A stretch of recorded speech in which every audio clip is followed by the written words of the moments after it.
28 de julho de 1847.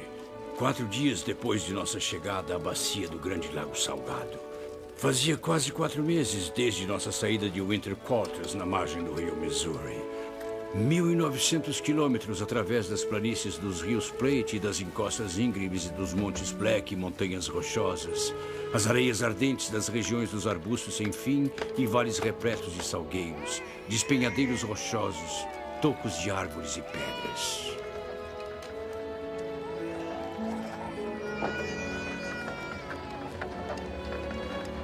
Muitos de nós estávamos doentes com a febre das montanhas. Ainda assim, tentávamos desesperadamente arar e irrigar a terra. O solo era tão duro e seco que quebramos vários arados com nossos esforços. Um vento quente e seco soprava incessantemente naqueles dias. Não compreendo. Esse foi o início? Foi.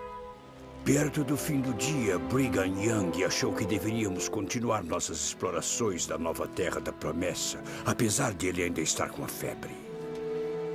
Nessa época, eu era um apóstolo. Senti que havíamos encontrado uma terra que estava reservada pela mão de Deus. Minha alma encheu-se da mais sublime alegria quando seguimos Brigham em direção ao norte para o coração do vale.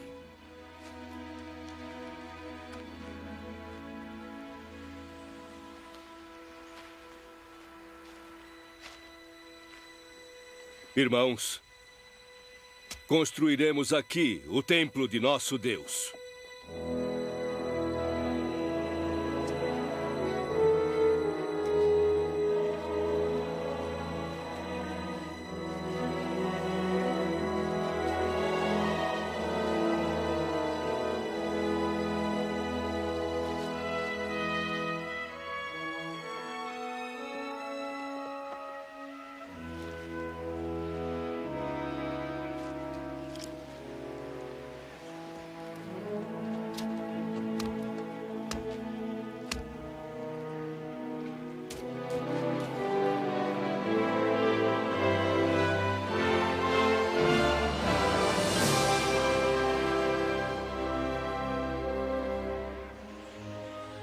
O senhor tem boa memória, presidente. Parece que sim. Mas, nesse sentido, creio que tem uma certa ajuda, meu jovem. Aqui está.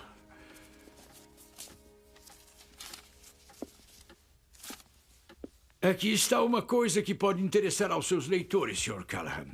O que é isso? Um diário?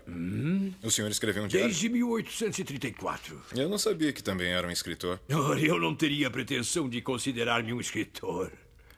Ah, entendo. Só faço um registro dos acontecimentos. O profeta Joseph Smith aconselhou os santos a serem um povo que mantém registros. Joseph Smith, o fundador de sua igreja. Sim, por isso, quando me afiliei à igreja, fiz uma promessa de nunca dormir sem fazer um registro dos trabalhos do dia. E desde aí, enquanto não tivesse escrito em meu diário qualquer princípio que ouvisse o profeta Joseph ou qualquer dos 12 apóstolos ensinar, sentia-me um peixe fora d'água. O senhor quer dizer que realmente escreveu um diário a partir do dia em que se filiou à igreja mórmon?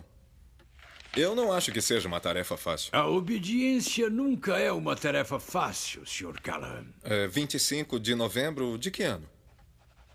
1836. Sente-se, por favor. Obrigado.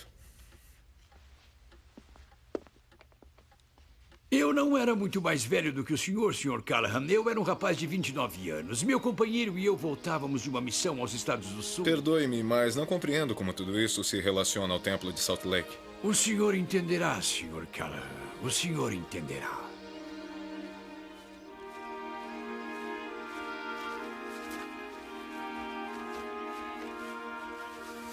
E foi naquele dia que meus olhos contemplaram pela primeira vez uma casa do Senhor construída por mandamento e revelação nesses últimos dias.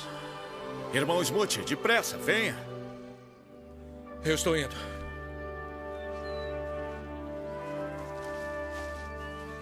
Bom, venha. Acho que chegamos. Depressa.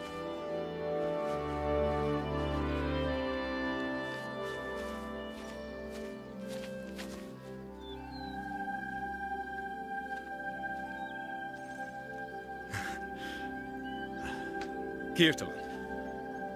Sim. Kirtland. O templo de Kirtland havia sido dedicado recentemente e eu estava ansioso por ouvir notícias daquele acontecimento abençoado.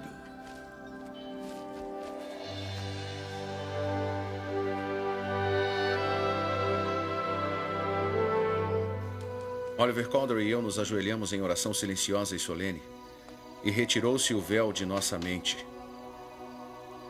e abriram-se os olhos de nosso entendimento.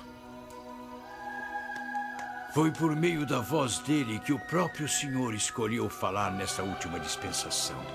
O profeta Joseph Smith. Vimos o Senhor de pé no parapeito do púlpito no templo.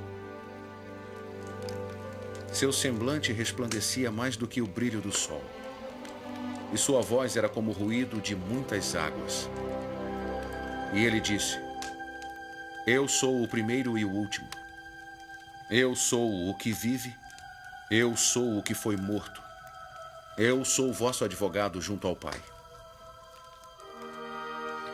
Ele falou sobre os profetas antigos, Moisés, Elias e Elias o profeta, pois eles também tinham aparecido a Joseph e Oliver no templo de Kirtland, a fim de conferir-lhes suas chaves e dispensações.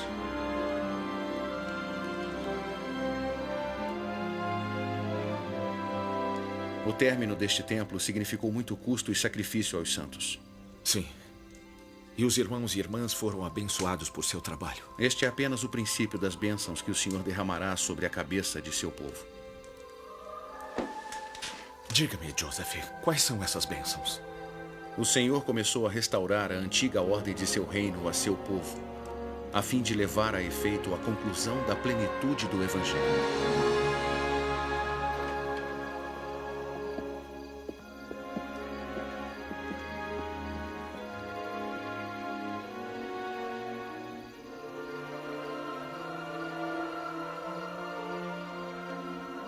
Wilford, lembre-se e pondere sobre essas coisas apenas em seu coração. Compreendo, Joseph.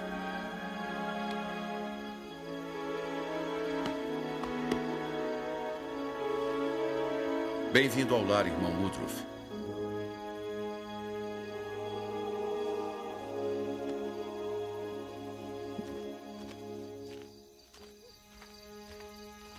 Passaram-se 2 anos e meio desde que eu deixara Kirtland a fim de pregar o Evangelho.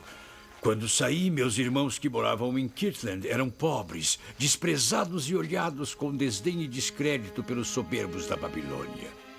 Mas como tudo havia mudado, agora diante de mim uma magnífica casa de Deus que fala com a voz mais alta do que o trovão, que os santos prosperarão apesar da Babilônia, pois o seu templo lá está em homenagem ao seu reino na terra.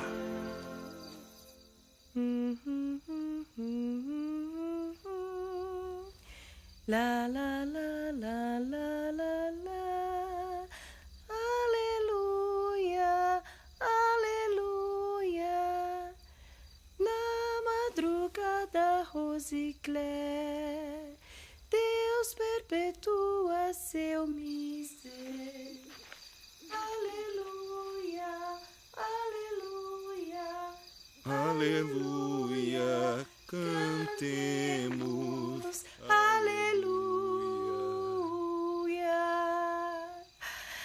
Chuvas copiosas lá do céu mandam colheitas a granel.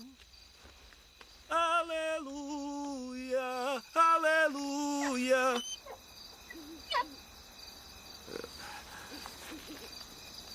Eu sinto muito tê-la atrapalhado. Sua voz é muito bonita. E a sua também, senhor. O meu nome é Wilford Woodruff. Ah, sim, irmão Woodruff. Já nos conhecemos? Não. E você? Eu estou com muito frio. Se me der licença agora, eu... Não, espere, por favor. Posso falar com você? Você já o fez. Bom, quer dizer, talvez amanhã? Talvez depois de sermos apropriadamente apresentados, Sr. Woodruff. Boa noite. Boa noite. Aquela bela visão, descobri mais tarde, era uma certa senhorita Phoebe Whitmore Carter, a professora do lugar. Pouco tempo depois, fomos apropriadamente apresentados e depois de um longo namoro de 2 meses e meio, fomos unidos no santo matrimônio no dia 13 de abril de 1837. Naquele ano, o templo de Kirtland caiu nas mãos dos apóstatas. Muitos santos foram expulsos da cidadezinha e o templo foi profanado. Mais tarde, ele foi até mesmo transformado em abrigo para gado e outros animais durante o inverno. Dentro de uma década, outro templo foi mais uma vez erigido ao Senhor na cidade de Nauvoo, Illinois. Um breve refúgio contra a devastação das perseguições aos santos. Ele foi dedicado em maio de 1846, em meio ao êxodo forçado de toda a cidade de Nauvoo. O profeta Joseph e seu irmão Hiram tinham sido assassinados e seu testemunho selado com seu sangue. Depois de 18 meses de sua dedicação, o templo de Nauvoo foi destruído pelo fogo. O ato rancoroso de um incendiário.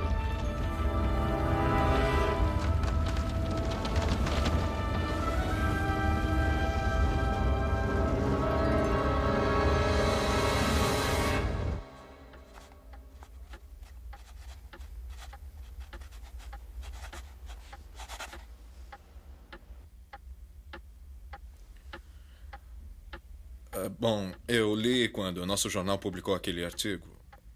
O tratamento dado ao seu povo naquela época foi indesculpável. Quanto mais nos esforçávamos para obedecer os mandamentos do Senhor, mais determinados ficavam nossos inimigos. Já haviam sido dedicados anteriormente locais para a construção de templos em Independence e Faroeste, e até mesmo em Spring Hill, com vista para um belo vale e o Rio Grande, o lugar mais celestial que já conheci.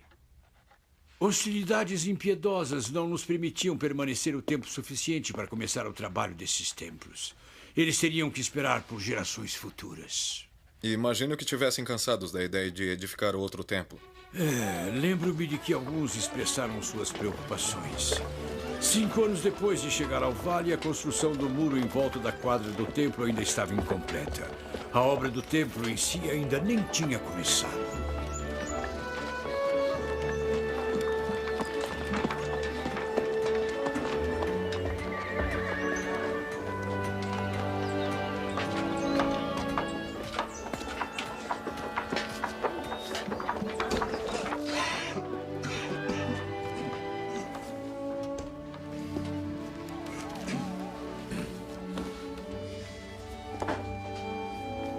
Bom dia.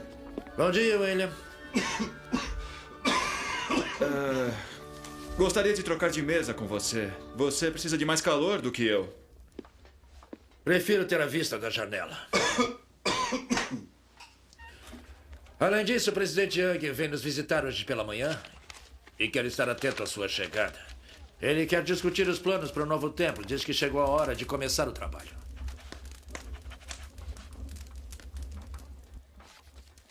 William. Sim. Você ouviu o que eu disse? O presidente Young quer começar o trabalho no novo templo. Bem, é uma notícia maravilhosa. Eu pensei que ficaria feliz. Alguns dos membros antigos...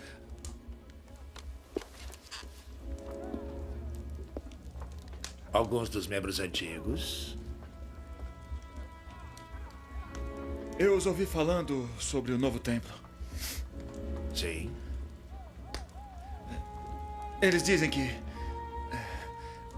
no minuto em que colocarmos a pedra na esquina do templo, a perseguição virá novamente sobre nós e seremos expulsos para fora do vale. Assim como fomos de cada local do templo desde que a igreja foi fundada. Pode ser que isso seja verdade, Presidente. irmão Ward. Mas que grande vigia sou eu. Mas, uma vez que se tenha iniciado o trabalho do templo, haverá também um aumento de bênçãos e o poder para sobrepujar todo o mal. Bem, não era a minha intenção, só... Eu sei, William. Mas lembre-se disto. Homens e mulheres se fortalecem com o serviço do templo. Precisamos edificar este templo para que o Senhor possa revelar as ordenanças de exaltação para o seu povo. E precisamos começar hoje. Posso usar sua prancheta? Sim, é claro.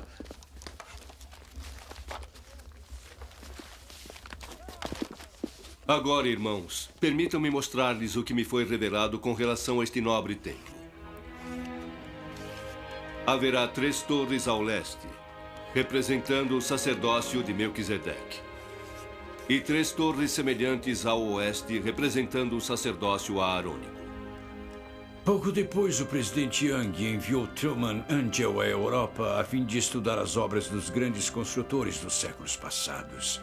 Do monumento a Nelson em Dublin, na Irlanda, e os antigos castelos da Ilha do Homem, até os velhos cemitérios de Paris e as maravilhosas casas de adoração e do governo de Londres, Truman despendeu meses avaliando, desenhando e aprendendo o rico legado arquitetônico do continente europeu. Ele literalmente despendeu dias estudando a Catedral de São Paulo, a obra de arte e lugar do descanso final do maior arquiteto da Inglaterra, Sir Christopher Wren. Então, quando foi exatamente que se iniciou a construção do templo? A abertura da terra realizou-se no dia 14 de fevereiro de 1853. Foi uma cerimônia simples, presidida por Brigham Young. Quase imediatamente depois, o presidente Young designou-me para supervisionar a escavação do alicerce do templo.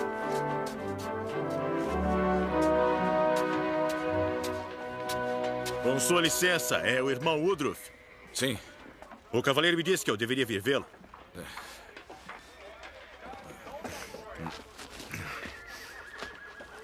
O que posso fazer pelo senhor? Me disseram que o senhor é o encarregado superintendente aqui. Todo homem capaz, senhor...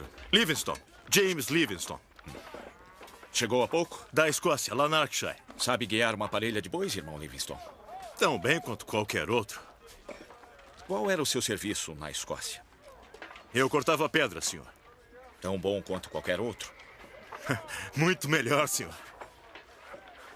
Acho que não precisamos de você por aqui, irmão Livingstone. Sinto muito. No entanto, preciso que você faça suas malas. Podemos usá-lo lá nas montanhas a fim de cortar pedras para o templo. Só faltam 6 semanas para sentarmos as pedras de esquina. Consegue fazê-lo? Se isso for a vontade de Deus...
Irmãos e irmãs, estamos reunidos aqui hoje em uma das ocasiões mais alegres e gloriosas já acontecidas entre os filhos dos homens. Pois hoje vamos dedicar as pedras de esquina deste templo ao Deus Todo-Poderoso de Israel. Aventuro-me a dizer que os sacrifícios a que nos comprometemos hoje e o trabalho que realizamos aqui serão lembrados por muito tempo por este povo. E soarão como a voz de uma trombeta por todo o mundo, tão longe, tão alta e durante tanto tempo quanto o vento puder levá-la. Falo muito pouco a respeito de revelações ou visões, mas é suficiente dizer que no mês de julho, há 5 anos, Parei sobre este solo santificado e vi o templo em espírito a cerca de 3 metros do lugar em que colocamos esta principal pedra de esquina. E desde aí nunca mais pus os olhos sobre este terreno sem que essa visão estivesse aí. Irmãos e irmãs, oro para que nosso Pai nos céus envolva todos vocês nos braços de seu amor e misericórdia e nos proteja a todos enquanto terminamos este templo, recebemos aí a plenitude de nossas investiduras e edifiquemos muitos mais.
O senhor é o superintendente?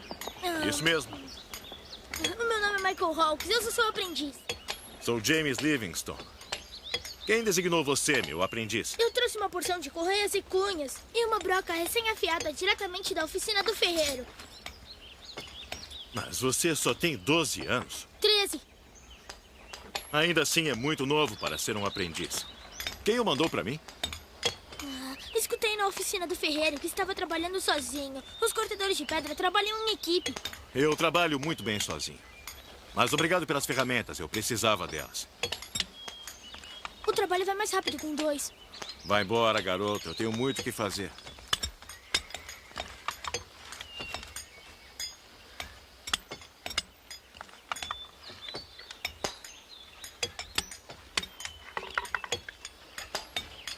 Ainda está aí, é?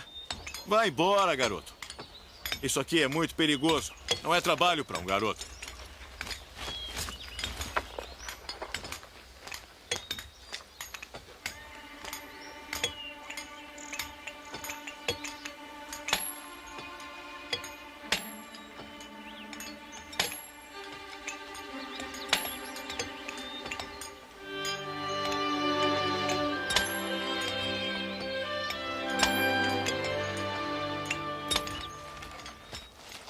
Os condutores eram contratados para transportar as pedras da pedreira até a quadra do templo. Uma viagem de 4 dias para um único carregamento. Muito bem, Adam. Tá chegando. Ótimo, Sam. Você pode ajudá-lo ali?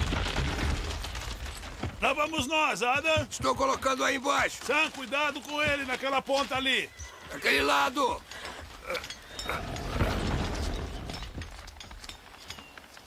Pronto, irmão Joseph. Você pode ir.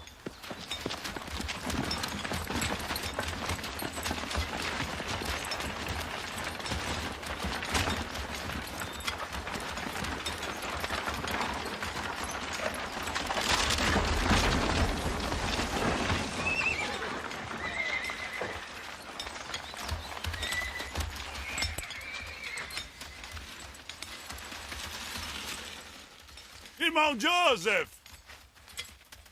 Joseph!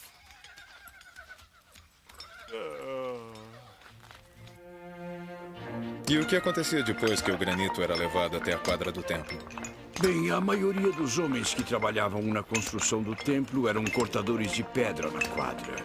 A maioria das pedras cortadas rudemente na pedreira usadas no alicerce eram alisadas ali, no solo, onde haviam sido deixadas pelos condutores da pedreira.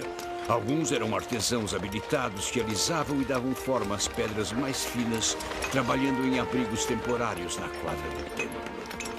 Truman Angel era responsável pelos desenhos base usados para orientar os pedreiros na colocação das pedras no templo.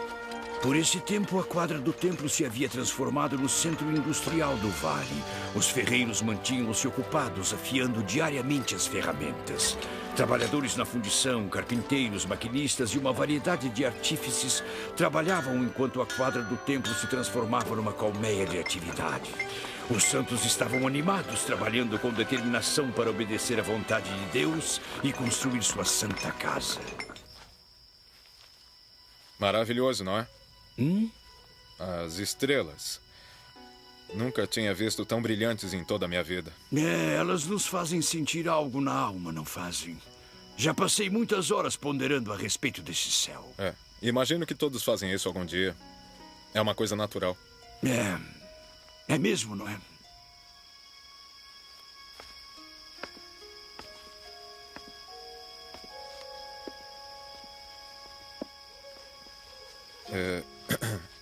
O senhor se lembra do salmo? A glória. Os céus declaram a glória de Deus. Não há linguagem nem fala onde não se ouça a sua voz. É esse mesmo. Está familiarizado com as escrituras? Bom, eu fui criado em um bom lar cristão, presidente. É mesmo?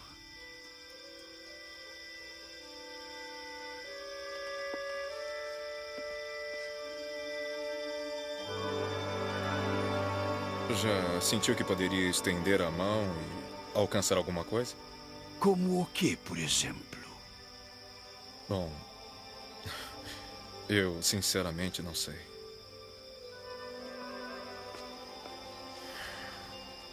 É quase como se houvesse uma parte de mim lá. Você não está só, Sr. Callahan. Houve uma época em que o homem galgaria o mais alto dos picos só para tocar a eternidade. Como se quisesse alcançar o próprio Deus. Como Abraão. A fé possuída por Abraão foi testada no alto de um monte. Ou Moisés? Moisés viu o Deus Altíssimo face a face quando estava no Monte Sinai. Você se lembra que ali Deus mandou que Moisés construísse um santuário em seu santo nome, um tabernáculo no deserto. Onde descansou a Arca da Aliança. O Senhor decidiu habitar entre seu povo e quando entraram na Terra Prometida, Deus ordenou que edificassem um lugar de descanso permanente para a Arca. Um templo? Sim. E mais uma vez foi ordenado ao homem que edificasse templos para o Nosso Senhor, onde recebemos instruções, revelações e ordenanças de nosso Pai Celestial. E o abismo existente entre Deus e o homem é transposto, como no alto dos montes do passado. Os montes do Senhor. Sim. Irmãos e irmãs, estamos nos aproximando rapidamente de circunstâncias difíceis. O presidente dos Estados Unidos, James Buchanan, tendo recebido relatórios falsos e perniciosos de sedição e traição sobre este povo, ordenou que tropas do exército dos Estados Unidos marchassem para nosso querido território a fim de abafar essa suposta insurreição. Eles estão às nossas portas, por assim dizer.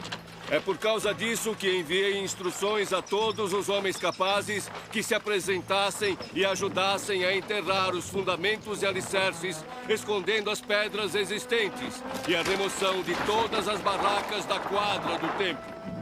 Irmãos, não podemos permitir que este solo sagrado e santo seja desonrado e profanado.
Não estou gostando nada disso, general.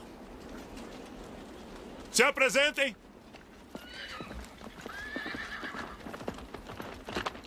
Sim, senhor. Tenente, pegue alguns homens e verifique este lugar. Smith! Robert!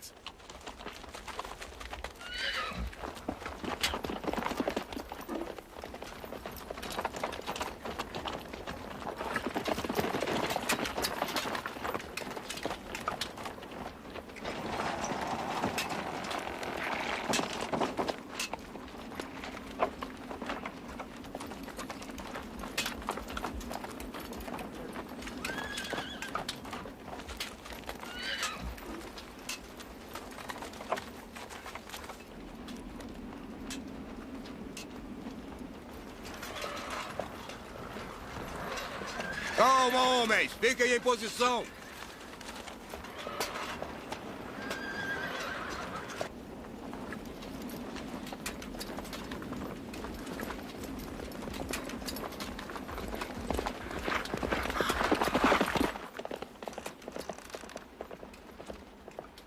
Não há nada aqui, senhor. É só o campo de algum fazendeiro. Campo? No meio da cidade? O que é que esses mormons vão inventar agora? Eu acho que eles estão prontos para queimar completamente esta cidade se dermos um tiro que seja. Vamos prosseguir, coronel. Não vejo nada a fazer aqui. Já! Pra frente! Marchem! Convencido de que o general Johnston e seu exército não iriam infligir nenhum mal, nem representavam mais uma ameaça aos santos, o presidente Brigham Young anunciou logo depois que era seguro a todos voltarem para suas casas. Logo chegou o tempo de descobrir os fundamentos e alicerces do templo e continuar mais uma vez a sua construção.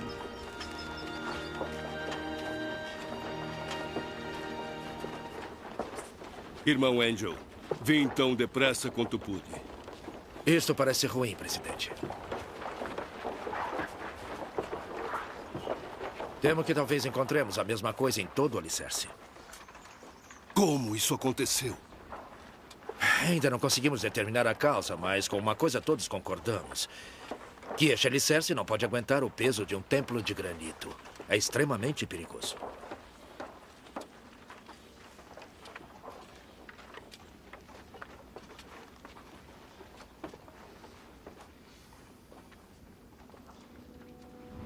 Providencie para que todos os trabalhadores sejam tirados da quadra. Por favor. Sim, senhor. Tudo bem, homens. Por hoje chega.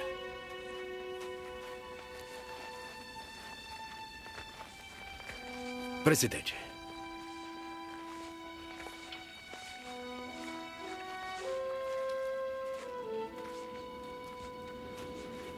Não arredarei os pés deste lugar até saber o que devo fazer.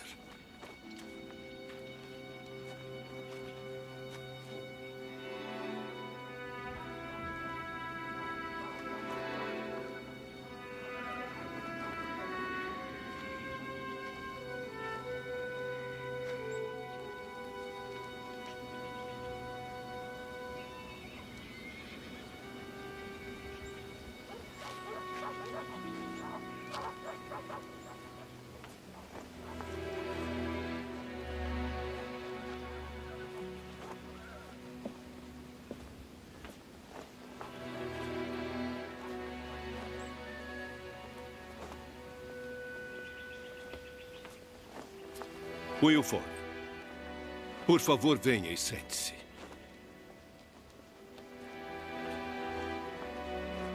Já ouvi a notícia. O que devo fazer agora? Vários dos pedreiros acham que o problema surgiu por causa do uso de muita argamassa. O assentamento fez com que as paredes rachassem e se abrissem. Sim. O bispo Gardner me avisou. Eles sugerem que cortemos cada uma das pedras do templo, até mesmo do alicerce, nas medidas exatas, e que então sejam encaixadas firmemente pedra sobre pedra. Aparentemente, isto evitará qualquer outra rachadura ou ajuste. Presidente, temo que seja necessário derrubar todo o alicerce e começar tudo de novo. O que mais se pode fazer? Lutamos durante 9 anos para construir este templo. Suportamos uma pobreza humilhante e perseguição. Nossos irmãos cobriram-se de bolhas ao sol do verão, sendo escaldados no próprio suor. Eles estremeceram e se encharcaram em meio a tempestades torrenciais com os raios dançando sobre eles. Sentiram seus dedos das mãos e dos pés se congelarem com o frio do inverno. Nós enfrentamos as próprias mandíbulas do inferno. E, no entanto, há noites em que fico acordado, com medo de que nunca viva para ver este templo dedicado.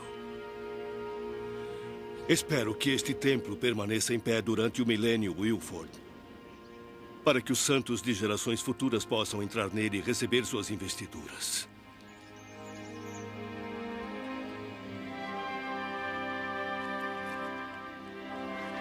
Você está certo, meu amigo.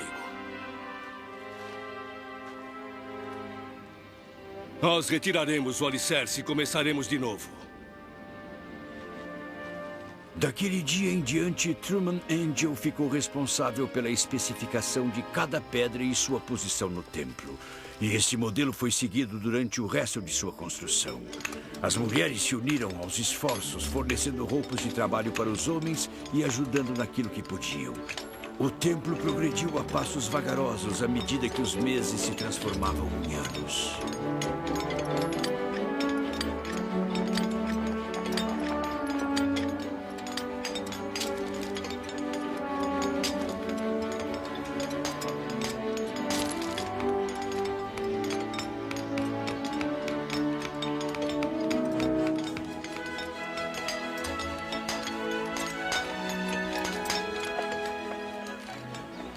Eu não entendo porque levou 40 anos para ser construído. A dificuldade de se transportar os blocos de granito para o templo ainda era o maior entrave para o trabalho. Bom dia.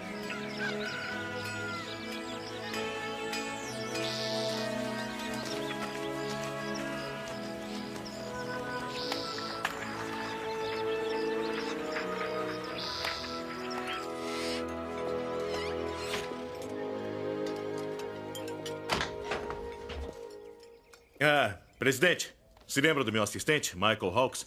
Ora, é claro. Irmão Hawks. É um prazer vê-lo de novo. Eu sinto interromper, eu não sabia Não tem problema. Por que não se senta, Michael? Acho que esse assunto é do seu interesse.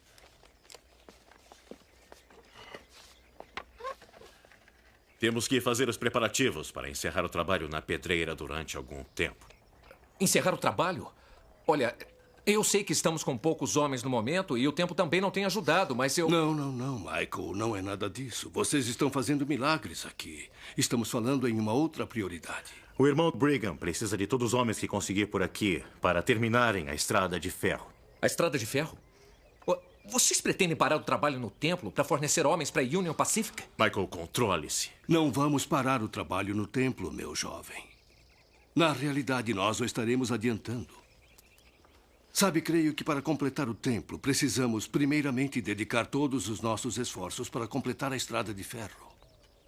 Perdoe-me, presidente, mas eu não vejo como fazer com que nossos homens trabalhem na Estrada de Ferro. Uma vez que a Estrada de Ferro transcontinental esteja terminada, podemos imediatamente construir uma extensão até Salt Lake City e até mais adiante. Não apenas poderemos ter acesso a suprimentos vindos do leste, mas poderemos completar uma linha que inclua a própria pedreira, talvez até fazer um desvio direto para a quadra do templo. Poderemos transportar o granito diretamente para o templo pela Estrada de Ferro. Mas mesmo assim, eu acho que os homens considerarão esse um pedido estranho. Entenda, Michael. Isto não é um pedido.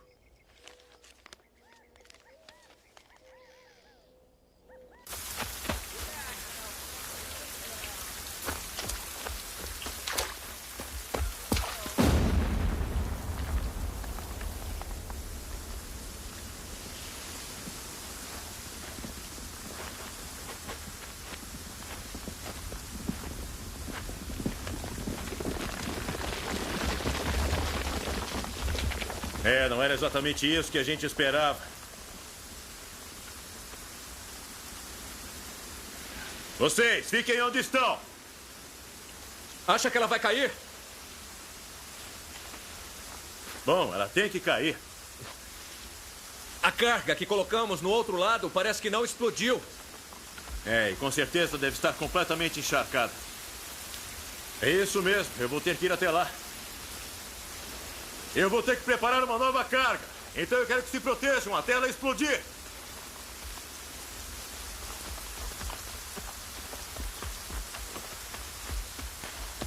Michael, onde você pensa que vai?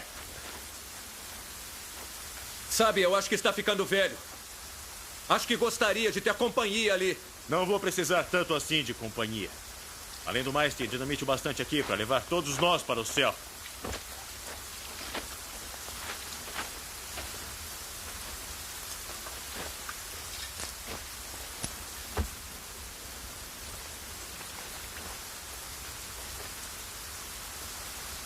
Eu levo a carga.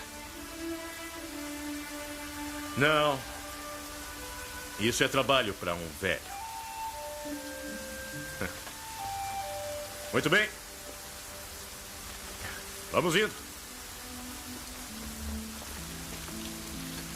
O que eles estão fazendo?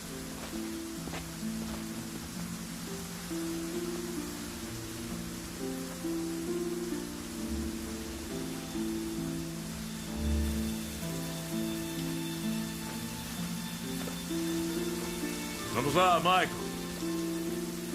Por que não deixa eu levar essa corda para você, hein? Por que não deixa eu levar? Não, ela fica comigo. Eu não acredito.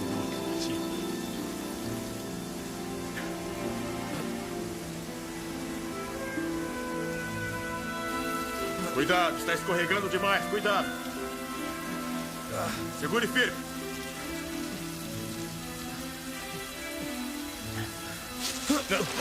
Cuidado, Michael.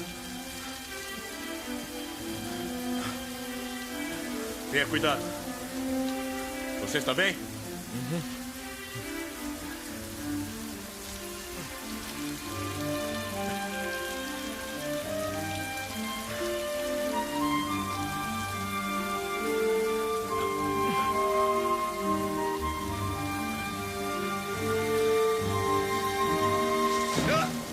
Michael!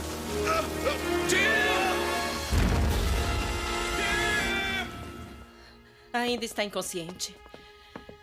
O Dr. Durham não sabe se voltará a si. Ele conseguirá, irmã Livingston. Ele é um escocês durão. O rapaz, Michael Hawkes, recusa-se a sair do lado de Jean.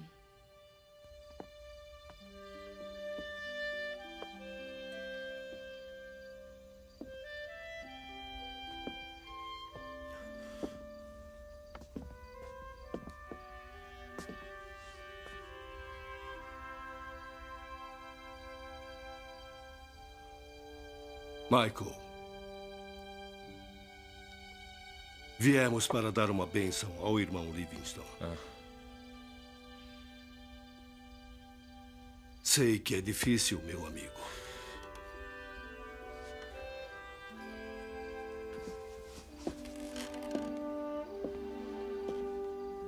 Em ocasiões como esta, chega-se a perguntar por que o Deus Todo-Poderoso permite que a adversidade atormente até os melhores homens. O trabalho que você e o irmão Livingston fazem não é para mim ou para o irmão Woodruff. Vocês trabalham para o Senhor. Estão construindo a Sião de Deus. Vocês trabalham para a sua santa casa. Tenha fé, irmão Hawkes, pois deverá extrair um templo de granito dos montes eternos com suas próprias mãos, para que todo o mundo veja durante séculos que virão. Você está abençoando milhões de pessoas para esta vida e para toda a eternidade.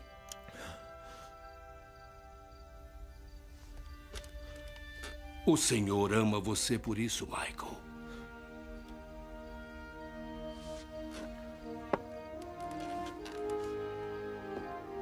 Quer se juntar a nós, irmão Hawkes?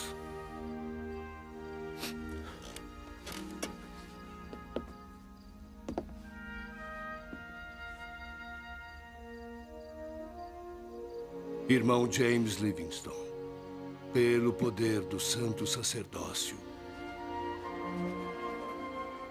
E James Livingstone? James viveu, mas perdeu o braço direito. Se me lembro bem, existe uma fotografia.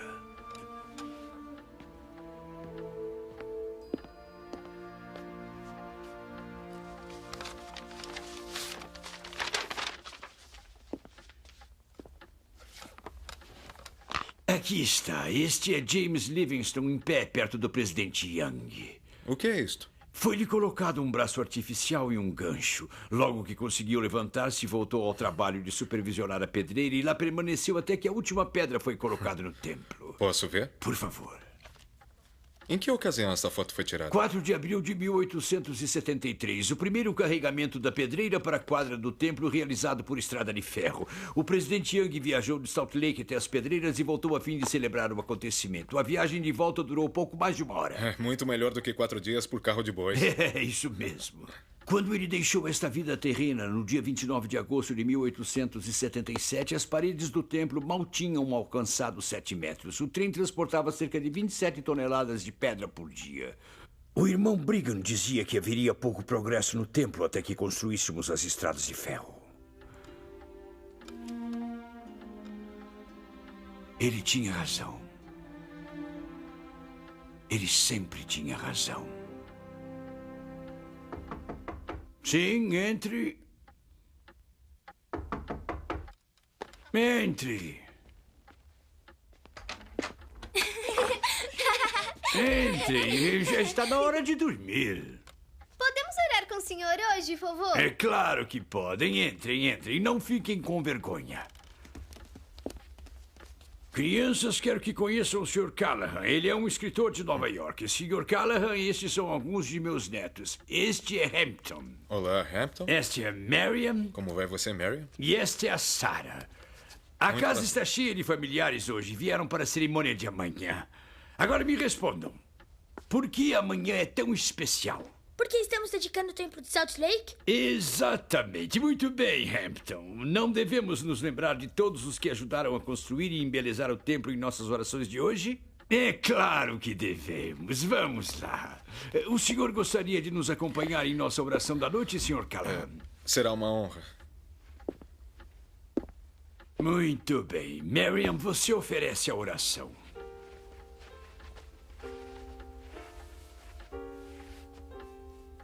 Querido Pai Celestial, estou grata por minha família e pelo vovô Woodruff, e minha mamãe e papai e todo o resto da minha família. Abençoa este grande país em que vivemos, abençoa os líderes de nossa igreja e todos os missionários. Esperamos que o sol brilhe amanhã para que possamos sair e brincar. Abençoa todas as pessoas que trabalharam no templo e o Sr. Callahan. Eu oro em nome de Jesus Cristo. Amém. Amém. Muito bem. Agora todos para a cama. Boa noite, Hampton. Boa noite. Boa noite, Mariam. Boa noite. Boa noite, Sr. Callahan.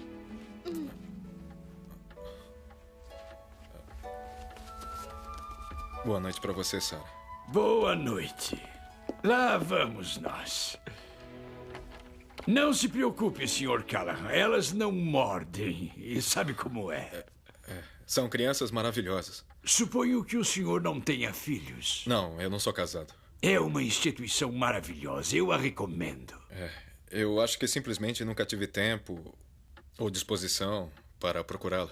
Imagino que seja uma questão de prioridades e um jornalista ocupado como o senhor. Sim, exatamente. Tenho uma coisa que gostaria que o senhor lesse. E talvez saia um pouco de nosso assunto, se não se importar. Não, é claro que não. Eu estava cuidando de meus deveres no templo de St. George no outono de 1885, quando recebi notícias de que minha querida esposa Phoebe sofrera um acidente em Salt Lake. E voltei imediatamente. Encontrei-a em péssimas condições.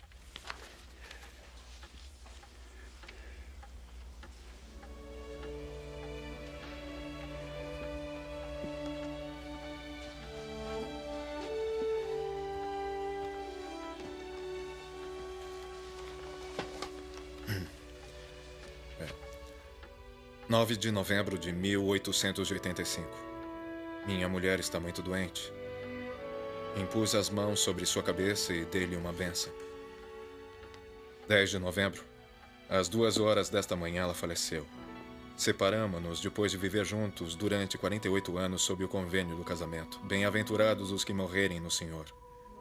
Descansa em paz, minha querida Phoebe. Mas logo mais, a tumba vencida entregará os seus cativos.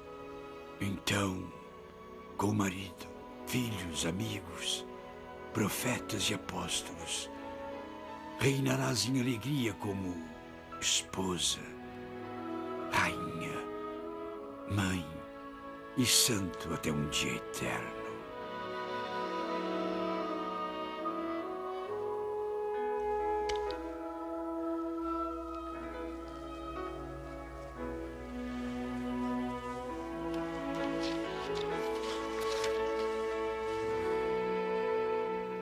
Eu estou atravessando um capítulo estranho da história da minha vida.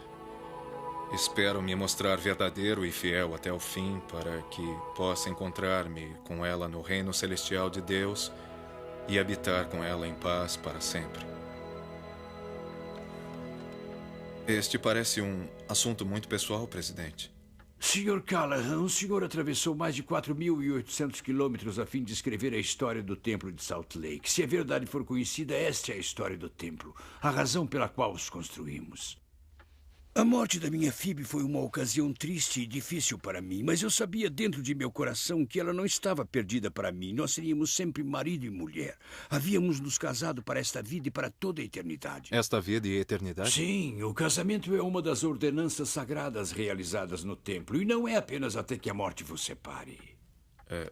O homem e sua mulher podem permanecer casados mesmo depois da morte? Sim, e se os convênios forem cumpridos, as famílias que forem ligadas no templo são unidas em um relacionamento por todas as eternidades vindouras. Não ouvi falar sobre esses convênios. Foi-me dito que são secretos. Sagrado seria um termo mais apropriado. Um dos propósitos do templo é permitir a todos que são dignos fazer convênios sagrados com nosso Pai Celestial. Convênios sagrados? O que quer dizer? Nos tempos antigos, Abraão fez convênios com o Senhor. E se vivesse de acordo com os mandamentos de Deus, o Senhor prometeu a Abraão que derramaria certas bênçãos sobre ele. Então, no templo, fazem convênios semelhantes com o Senhor? Sim. E para que servem? Isto é, quais são essas bênçãos, então? Brigham Young ensinou que é necessário receber essas ordenanças na casa do Senhor, para que depois de deixar esta vida você possa passar pelos anjos que permanecem como sentinelas de volta à presença do Pai Todo-Poderoso e receber exaltação. Assim, ao final, o caminho que passa pelo templo leva à exaltação? Sim. Também fazem esse trabalho pelos mortos, é verdade? É.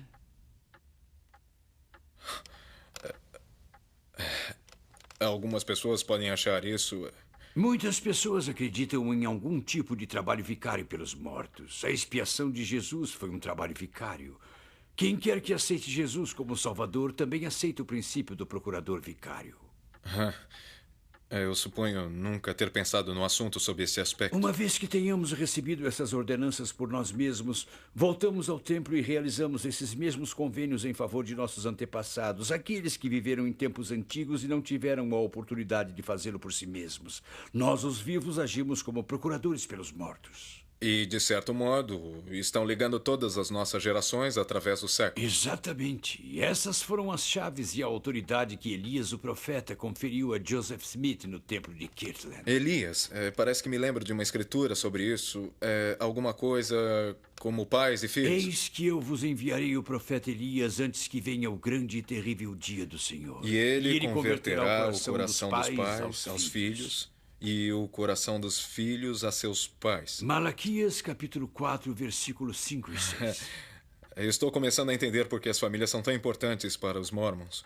É por isso que vocês mantêm um diário, para ter um registro da história de sua família? Bem, esta é uma das razões.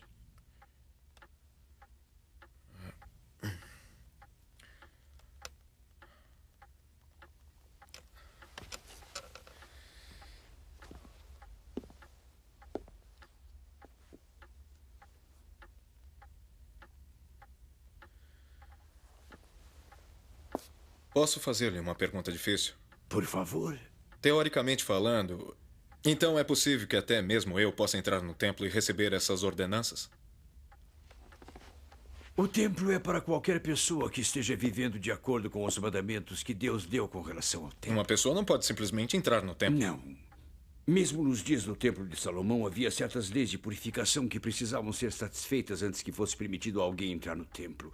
Hoje em dia, mesmo os que são membros da igreja precisam primeiro preparar-se espiritualmente e serem dignos de receber essas bênçãos. E é por isso que aqueles que não estão apropriadamente preparados como eu não podem alcançar plenamente seu significado? Em sua plenitude, as realidades da eternidade estão além de nossa capacidade mortal de compreender.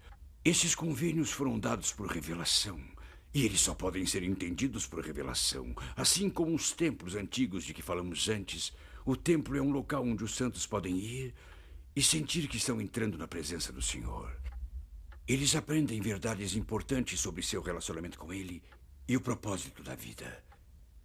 É por isso que edificamos templos. Ouvi dizer que já construíram outros. Sim. Mesmo enquanto o trabalho prosseguia no templo de Salt Lake? Manti, Logan, St. George. E quantos mais construirão? Tantos quantos o Senhor exige de nós.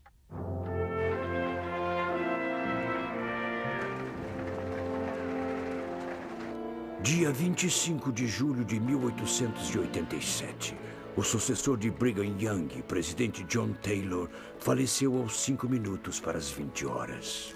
Isto coloca a responsabilidade de cuidar da Igreja de Jesus Cristo dos Santos dos Últimos Dias sobre meus ombros, como presidente da Igreja.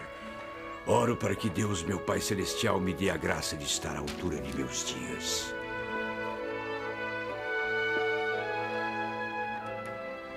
Cyrus Edwin Dallin, um escultor de Utah, foi comissionado para criar a estátua do Anjo Moroni para a torre central do leste do templo, o pináculo. Depois que os esboços de seu desenho foram aprovados pela primeira presidência, ele completou um modelo de 1 metro em gesso no dia 4 de outubro de 1891. A estátua no tamanho real foi fundida em Salem, Ohio, e tinha 3,80 metros de altura.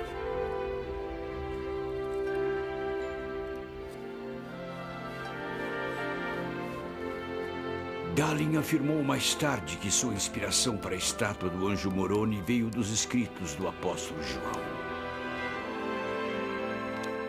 E vi outro anjo voar pelo meio do céu. Tinha o evangelho eterno para o proclamar aos que habitam sobre a terra e a toda nação e tribo e língua e povo.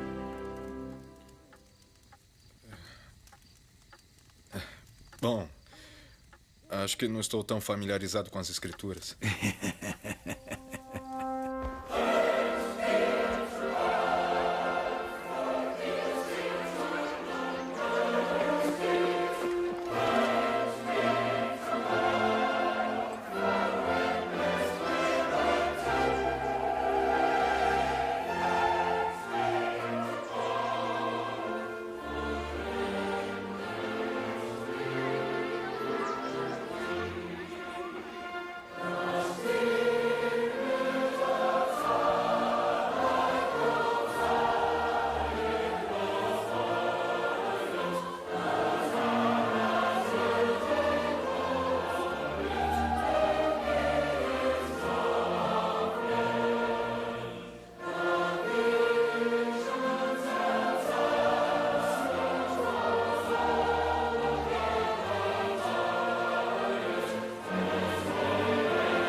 Se existe algum acontecimento sobre a face desta terra que vá atrair a atenção do Deus do céu e das hostes celestiais, este é o que se encontra diante de nós hoje. A reunião deste povo, o brado de hosana e a colocação do pináculo deste templo em honra de nosso Deus. Meus irmãos e irmãs, queremos terminar este templo. Nós desejamos dedicá-lo a Deus assim que pudermos, para que o grande número de membros que mora nesta área possa entrar nele e realizar as ordenanças pelos vivos e por seus mortos. Atenção, todos vós, casa de Israel, e todas vós, nações da terra. Vamos agora colocar o pináculo do templo de nosso Deus, cujos alicerces foram assentados e dedicados pelo profeta, vidente e revelador Brigham Young.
Irmãos e irmãs, acreditando que as instruções do presidente Woodruff, referentes ao término do templo de Salt Lake, são a palavra do Senhor para nós, eu proponho que esta Assembleia se comprometa, coletiva e individualmente, a completar a obra do interior deste templo, para que a dedicação possa realizar-se dentro de um ano a partir desta data, no dia 6 de abril de 1893. 40 anos depois do dia da colocação das pedras da esquina deste templo.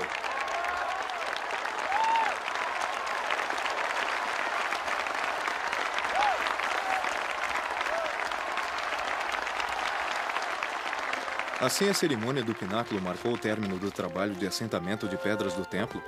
Isso mesmo. Todos os andaimes foram retirados e a atenção voltou-se para o acabamento e decoração do interior do edifício. Com apenas um ano para completá-lo? Ah, sim. Homens práticos e experientes me haviam declarado que seriam necessários 3 anos, ou no mínimo 2, para completar o trabalho no templo. No entretanto, todo tipo de artesãos habilidosos foram trazidos para o serviço. Esses eram homens e mulheres que consagraram seu tempo e talentos, muitos com grande sacrifício. Pode ser que jamais sejam conhecidos ou recebam crédito do mundo. No entanto, a beleza de seu trabalho permanecerá como um testemunho de sua devoção, fé e amor a Deus. A velocidade com que o trabalho prosseguiu não foi nada menos do que miraculosa.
Mas o trabalho no interior só foi completado apenas hoje, não foi? E nem um momento antes, não é mesmo?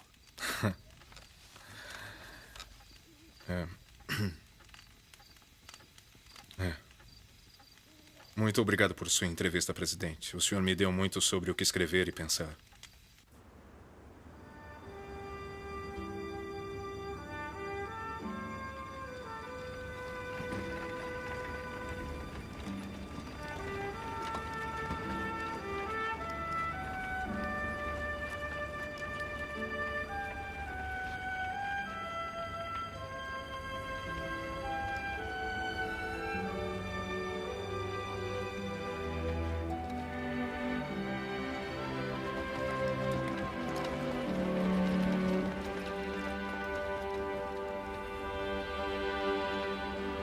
É sempre uma grande satisfação. Bom dia, irmãos. Bom dia, presidente. Este é o dia pelo qual estivemos esperando. Parece que o tempo está piorando. Bem, não acho que isso seja uma surpresa.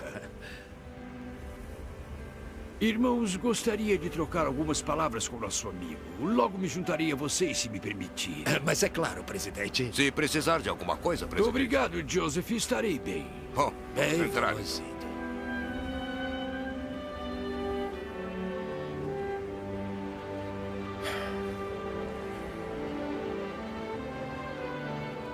Bom dia.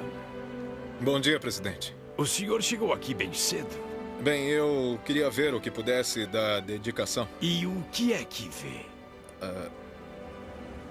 Eu não sei bem como escrever sobre tudo isso.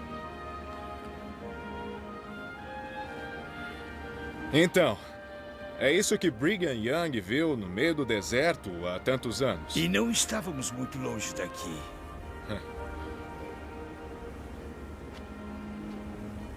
Eu gostaria que pudesse estar conosco lá dentro, irmão Callahan. Eu também, presidente. Então, talvez algum dia, amigo. Sim, talvez.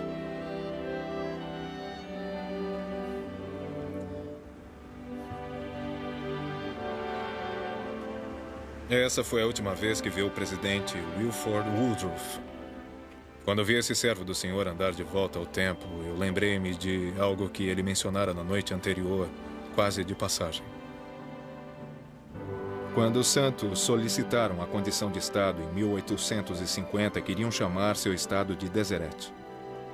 Mas certo senador, que não era muito favorável aos Mormons, decidiu que deveriam dar o nome de Utah, por causa dos índios Ute. Não foi até anos mais tarde que vim a saber o significado da palavra Utah. Ela quer dizer cume dos montes.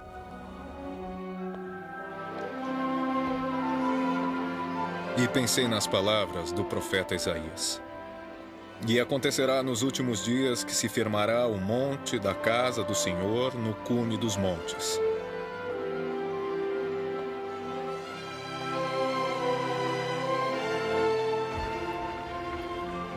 E concorrerão a ele todas as nações.